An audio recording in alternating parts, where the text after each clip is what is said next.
नमस्कार, मी नताशा चव्हाण. मराठा न्यूजच्या बातमीपत्रात आपल्या सर्वांचे स्वागत.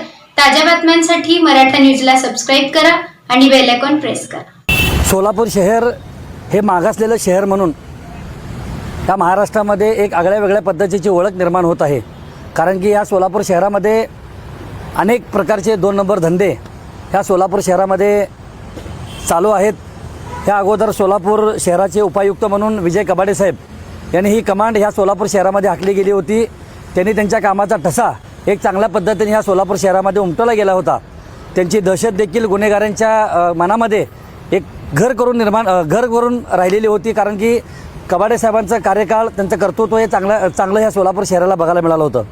परंतु ज्यावेळेस नवीन अधिकारी या सोलापूर शहरामध्ये येतात, त्यांच्या डोळ्यासमोर आपण कशा पद्धतीने एक चांगलं काम ह्या सोलापूर शहरामध्ये करू शकतो, कायदा व सुव्यवस्था आपण कशा पद्धतीने एक चांगल्या पद्धतीची भक्कम ह्या सोलापूर शहरामध्ये उभं करू शकतो, गुन्हेगारांना कशा पद्धतीने आळा घालू शकतो, सोलापूर शहरामध्ये चालू असलेले अवैध धंदे, त्याच्यामध्ये जुगार असेल, मटका असेल, डान्सबार असतील, काही सोरटसारखे देखील एक गेम ह्या सोलापूर शहरामध्ये येत आहेत, रेल्वे स्टेशन असतील, एस.टी. स्टँड असतील, ह्या प्रकारे ह्या ठिकाणी चालू आहेत. परंतु नवीन उपायुक्त श्री यावलकर साहेब ह्या ठिकाणी या सोलापूर शहरामध्ये आले आहेत.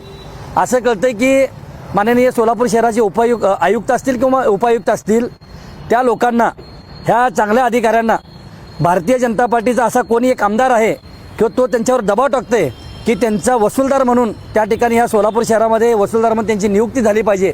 अशा पद्धतीचा ग्रामीण भागातला एक आमदार, त्याची ओळख पाणीदार आमदार म्हणून आहे.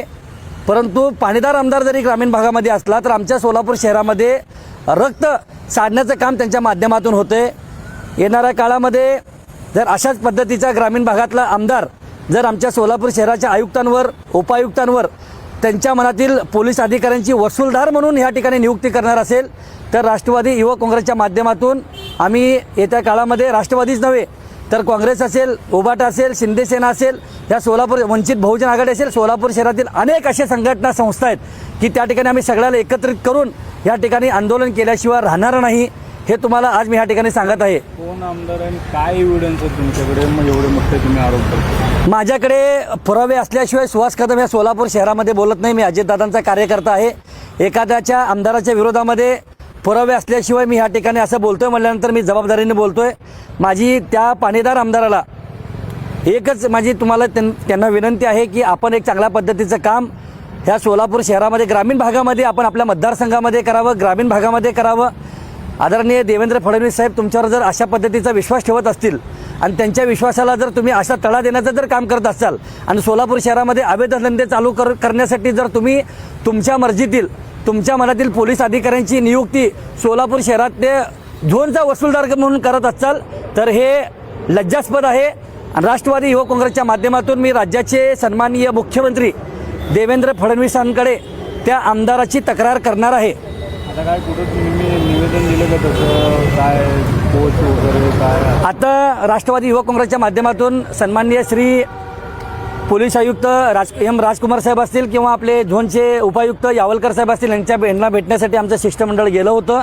परंतु त्या ठिकाणी सोलापूर महानगरपालिकेमध्ये बकरीदच्या पार्श्वभूमीवर अनेक अशा मिरवणुकीच्या पार्श्वभूमीवर म्हणजे पुण्यश्लोक अहिल्यादेवी होळकरांच्या पार्श्वभूमीवर या ठिकाणी मीटिंग आयोजित केल्यामुळं साहेबांची भेट होऊ शकली नाही. परंतु आज संध्याकाळी सन्माननीय या सोलापूर शहराचे आयुक्त राजकुमार साहेब असतील किंवा आपले यावलकर साहेब असतील, त्या ठिकाणी मी त्यांच्याकडे तक्रार करणार आहे. आणि सोलापूर शहरातील जर वसूलदारांची जर संख्या बघितली आणि ह्यांच्या जर ह्यांच्या भडगनच्या प्रॉपर्टीचा जर विचार केला तर सोलापूर शहर ह्यांच्या प्रॉपर्टीवर कर्जमुक्त होईल.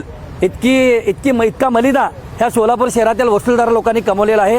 आता ह्यांनाच टार्गेट करणं हे महत्त्वाचा विषय आहे. कारण की ह्यांच्याच आशीर्वादाने या सोलापूर शहरामध्ये 2 नंबर धंदे 100% नाही तर 1000% चालू आहेत.